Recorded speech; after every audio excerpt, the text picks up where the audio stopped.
Kembali terpilihnya putra bungsu Presiden ketujuh Joko Widodo, Kaisang Pangarep sebagai Ketua Umum PSI tidaklah membuat heran siapapun. Demikian analisa Direktur Eksekutif Kajian Politik Nasional Adib Miftahul saat berbicara dengan kantor berita politik dan ekonomi beberapa saat lalu. Adib menilai PSI mengklaim partai super terbuka justru bertolak belakang dengan fatwa di lapangan bahwa PSI terkesan partai keluarga Jokowi. PSI, partai rakyat atau partai keluarga, e-voting terbuka tapi hasilnya tertutup. Apakah Kaisang menang ini proses alami atau warisan? Untuk membahasnya kami terhubung dengan Bung Rocky. Kita sapa terlebih dahulu. Assalamualaikum warahmatullahi wabarakatuh, Bung Rocky. Waalaikumsalam warahmatullahi wabarakatuh, Bung Enggi. Kaisang kembali terpilih meski ada dua kandidat lain dalam PSI. Banyak pengamat menyebut hasilnya sudah settingan. Menurut Anda, apakah proses pencalonannya juga syarat intervensi kekuasaan, Bung? Ya, saya pikir sulit dihindari perspektif bahwa publik menilai ini adalah settingan itu sulit dihindari. Karena tentu mencari argumentasi yang lebih logis bahwa ini pertarungan yang politik yang normal, karena perebutan antara kader yang sangat berkualitas, atau secara demokratis tentu sulit dipahami oleh publik karena secara rasional tidak terjadi. Jadi sejak awal publik sudah tahu bahwa PSI itu memang dijadikan kuda tunggangan oleh Jokowi dan keluarganya. Ya, kita tahu bagaimana tiba-tiba masuk jadi anggota PSI, pakai baju PSI, tidak lama bisa jadi ketua umum. Wah, itu kan luar biasa itu. Tidak ada model kader partai seperti itu, kecuali memang sudah disetting. Dan ternyata di periode berikut tiba-tiba juga langsung jadi ketua umum. Jadi nampaknya memang eh, kita bisa melihat bahwa PSI memang jadi kuda tunggangan atau kendaraan politik untuk Jokowi dan keluarganya. Jokowi tetap cawe-cawe. Kenapa? Karena memang nampak bahwa dia memakai baju PSI, kemudian memberi intervensi opini tersendiri. Gitu. Nah, jika bukan anak Jokowi, tentu Kaisang tidak mudah untuk menjadi ketua umum. Jadi ketua aja mungkin layak atau tidak layak itu mungkin publik kan bisa nilai sendiri gitu. Apalagi jadi ketua umum. Nah, coba saja dibayangkan seandainya ada diadu para kader-kader di dalam politisi PSI misalnya, ada yang Raja Juli Antoni, ada yang lain-lain itu, ada yang sekarang menjabat juga jadi di kabinet Prabowo misalnya. Itu diadu di situ untuk beradu argumen, diadu kualitas. Saya pikir tentu tidak akan mudah bagi Kaisang menjadi ketua umum. Bahkan mungkin eh, sangat tidak capable atau tidak layak untuk dijadikan ketua umum. Oleh karenanya, satu-satunya faktor yang bisa menjawab kenapa Kaisang bisa terpilih lagi, yaitu karena dia anaknya Jokowi sebagai mantan presiden, dan kemudian tentu ya kita tahu bahwa eh, pertarungannya adalah pertarungan yang kita tahu sudah ada desain dan sulit dihindari untuk mengatakan ini tidak sebuah settingan. Nah, tinggal bagaimana keluarga Jokowi untuk menjawab bahwa ini bukan settingan itu apa argumentasinya. Tentu dia akan sulit mencari argumentasi yang rasional, kecuali argumentasi yang asal-asalan. Begitu, Bung Egi. Ya. Presiden Jokowi mengklaim PSI bukanlah partai milik keluarga setelah 10 tahun berkuasa, Bung Rocky. Apakah ini bagian dari strategi jangka panjang mempertahankan pengaruh serta kekuasaannya, Bung? Mengingat tadi Anda mengatakan ya tidak menafikan cawe-cawe dari Jokowi. Ya kalau dibilang Jokowi mengatakan atau bahkan mengklaim bahwa PSI bukan partai keluarga, ini perlu publik mengingat kembali gitu. Apa yang diucapkan oleh Jokowi selama 10 tahun jadi presiden. Saya pikir publik punya catatan tersendiri bahwa apa yang diucapkan Jokowi itu sering lebih banyak beritanya hoaks atau bohong atau dusta. Orang sudah tahu bagaimana menjanjikan membeli Indosat kembali tidak terbukti. Dia mengatakan tidak akan impor, ternyata impor juga. Dia mengatakan ada eh, ribuan mobil SMK yang siap dibeli, ternyata tidak ada juga. Dan dia mengatakan tidak akan hutang, ternyata hutang juga. Mengatakan tidak boleh rangkap jabatan, ternyata rangkap juga. Nah, dari pernyataan-pernyataan dalam catatan jejak digital maupun jejak sejarah yang diucapkan oleh Jokowi selama memimpin negeri ini, publik itu punya catatan sendiri bahwa memang banyak bohongnya daripada janji yang ditepati. Oleh karena bahkan ada yang mengatakan ada gium kalau mendengar ucapan Jokowi itu cara membacanya dan cara mengartikannya atau cara memaknainya harus dengan mafhum mukhalafah, makna sebaliknya. Jadi kalau Jokowi mengatakan bahwa PSI bukan partai keluarga, ya itu berarti makna sebaliknya. Nah, itu langsung publik itu teringat dengan model-model apa pembacaan makna seperti itu.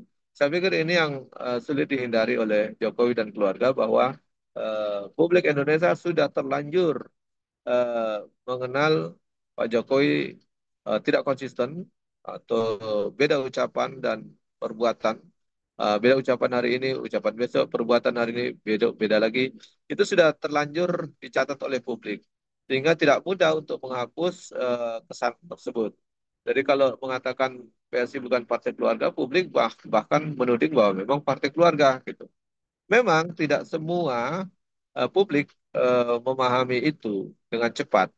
Karena untuk memahami Pak Jokowi sering berbohong itu, publik Indonesia ini rakyat ada yang butuh 5 tahun baru percaya, ada yang butuh 10 tahun tahu kalau Jokowi suka bohong, ada yang juga 10 tahun lebih gitu. Jadi ini tergantung dari kadar tingkat pemahaman dan tingkat intelektualitas dan tingkat kesadaran masyarakat kita. Tapi sebagian besar sudah sadar dan sudah paham bahwa apa yang dilakukan oleh Pak Jokowi selama ini lebih banyak bohongnya daripada yang janji yang ditepati. Saya pikir itu persoalan seriusnya. Nah, kalau rakyat sendiri sudah memberikan pernyataan itu, ya mungkin ada sebagian rakyat yang masih sangat membela Pak Jokowi, bahkan mungkin butuh 10 tahun ke depan baru bisa mengakui bahwa Pak Jokowi banyak bohongnya. Nah, kalau kita lihat itu, kemudian di dalam netizen tuh yang disebut dengan termul itu, bahwa istilah ternak Mulyono itu dalam tanda petik itu memang sematan yang diberikan oleh para netizen dan tentu mungkin mereka butuh waktu 5-10 tahun ke depan untuk memahami konstelasi politik dan juga pernyataan-pernyataan Pak Jokowi. Gitu Bang Enggi. Ya, terlepas dari topik PSI yang juga berganti logo sekarang menjadi gajah yang siap menginjak-injak gitu. Apa dampaknya bagi rakyat jika partai dibentuk hanya untuk melanggengkan kekuasaan keluarga? Jika partai politik hanya menjadi alat kendaraan keluarga, apakah ini memperkuat politik oligarki dan bagaimana Bung Rocky solusinya? Jadi kalau partai yang awalnya untuk melakukan kontrol, melakukan fungsi artikulasi atau menyampaikan gagasan atau pendapat kepada penguasa, melakukan edukasi politik, melakukan pendidikan politik kepada masyarakat, dikuasai oleh satu keluarga, bahkan dijadikan kendaraan politik oleh keluarga, maka tentu rakyat tidak akan mendapatkan eh, manfaat yang baik atau manfaat yang cukup untuk eh, kebaikan masyarakat dan tentu negeri ini. Jadi kita tahu bahwa eh, kendaraan politik sebuah partai mestinya menjadi kendaraan politik masyarakat untuk menjalankan fungsi kontrol, fungsi edukasi atau pendidikan politik kepada masyarakat, fungsi artikulasi atau menyampaikan aspirasi. Jadi kalau aspirasi masyarakat tidak ingin naik pajak, mestinya partai itu harus menyampaikan aspirasi itu untuk jangan menaikkan pajak misalnya. Tapi kalau hari ini terjadi partai tidak menjalankan itu. Apalagi kalau partai itu dikooptasi oleh satu keluarga, maka keluarga itulah kepentingan keluarga yang akan terartikulasikan, tersampaikan. Misalnya karena keluarga ada yang ingin menjadi wakil presiden, tapi peraturannya belum memenuhi, maka demi keluarga tersebut, maka peraturannya bisa disesuaikan atau diubah. Ini menunjukkan partai tersebut adalah partai keluarga dan juga menunjukkan bahwa kepentingan masyarakat jadi diabaikan, yang lebih penting adalah kepentingan keluarga. Dan ini berbahaya sehingga masyarakat tidak mendapatkan keberadaan partai itu fungsinya untuk kontrol pemerintah, untuk melakukan edukasi, apalagi untuk menyampaikan artikulasi. Dan justru kalau partai keluarga, justru kalau kita tengarai bisa digunakan atau ditunggangi untuk kepentingan menjaga keluarga tersebut dari dari bahaya, takut diadili, takut dipersoalkan secara hukum.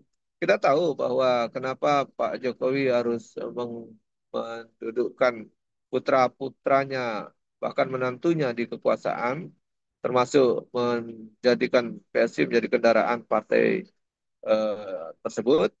Eh, karena pada dasarnya eh, dia sudah memahami bahwa ketika turun dan lengser dari penguasa sebagai presiden, maka akan banyak persoalan, terutama banyak janji yang belum ditepati, banyak masyarakat yang disakiti, banyak ormas yang disakiti, banyak personal yang disakiti. Nah, oleh karena tentu mereka akan menuntut keadilan. Dan ketika masyarakat ramai-ramai menuntut keadilan, yang dikhawatirkan adalah terbongkarnya korupsi, KKN, nepotisme, termasuk urusan kekeluargaan itu. Ini kalau terbongkar semua, itu tentu Jokowi sangat takut kalau keluarganya diadili. Jadi seperti di luar negeri bisa digantung itu, dikejar-kejar. Nah, saya pikir untuk mengantisipasi itulah kenapa Jokowi dan keluarga itu berupaya keras untuk mendudukkan anak-anaknya, bahkan menantunya menjadi penguasa, bahkan anaknya menjadi wakil presiden. Tujuannya satu, untuk menjaga keluarga dan kepentingan keluarga, supaya jangan sampai dituntut atau dipersoalkan secara hukum maupun secara politik oleh masyarakat. Jadi itu upaya terakhir lah, menunjukkan bahwa ternyata dia juga sangat takut, karena memang banyak persoalan atau banyak dosa yang dibuat ketika menjadi penguasa. Dan itu baru persoalan di dunia. Kita tidak tahu persoalan di akhirat bagaimana mengantisipasinya.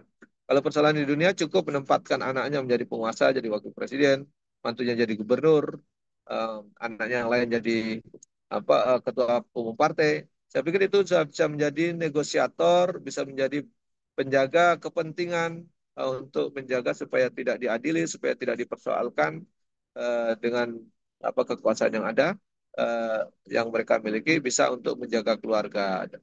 Dan ini tentu tidak bisa bertahan selama-lamanya. Ada waktunya mereka berhenti, ada waktunya masa keluarga itu berakhir masa kekuasaannya. Nah, saya pikir itulah nanti ujung-ujungnya akan mereka terima juga rakyat yang ingin menuntut keadilan. Kita tahu sehebat-hebatnya Soeharto, sehebat-hebatnya Soekarno, semua tumbang. Soekarno kurang hebat apa? Bahkan mengangkat dirinya sebagai presiden seumur hidup. Kemudian Soeharto kurang hebat apa? Kekuasaannya lebih dari 30 tahun memimpin negeri ini dengan kekuasaan yang sudah mengakar. Tapi toh akhirnya ada waktunya berakhir. Nah, Pak Jokowi sudah ada waktunya berakhir 10 tahun, tetapi dia masih tetap ingin berkuasa dengan menempatkan anak-anaknya. Saya pikir ini tidak dilakukan oleh presiden manapun, termasuk Pak Harto yang sekian lama memimpin negeri ini tidak menempatkan anaknya jadi wapres. Termasuk juga Habibie, termasuk juga yang terakhir Pak SB tidak menempatkan anaknya sebagai wapres. Saya pikir hanya Jokowi saja yang menunjukkan bahwa mereka ingin terus berkuasa dan ingin mendapatkan perlindungan dari kekuasaan agar tidak diganggu atau tidak diadili. Karena tentu dia menyadari banyak sekali dosa dan pelanggaran yang dibuat di dunia ini selama memimpin. Tetapi perkara nanti di akhirat tentu akan lain lagi dan akan menjadi persoalan yang lebih serius. Saya pikir itu Bung Enggi. Ya, baik. Jazakallah Bu Rocky untuk paparannya. Semoga ini menyadarkan kita jangan sampai tadi yang disampaikan Bung Rocky tersadar setelah 5 tahun atau bahkan 10 tahun berikutnya akan kebobrokan sistem yang ada saat ini. Dan mudah-mudahan ini menyadarkan kita untuk senantiasa terus memperjuangkan yang hakiki, yaitu bersumber dari sistem dari yang Sang Maha Sempurna, bukan dari sekedar orang yang hanya berkutat omon-omon. Jazakallah sekali lagi Bung Rocky untuk paparnya pada kabar petang kali ini. Demikian pemirsa Hilafah News, dukung dengan subscribe, share, dan like. Semoga menjadi kebaikan bagi kita semua di dunia dan di akhirat. Saya Anggi Suhara undur diri. Assalamualaikum warahmatullahi wabarakatuh.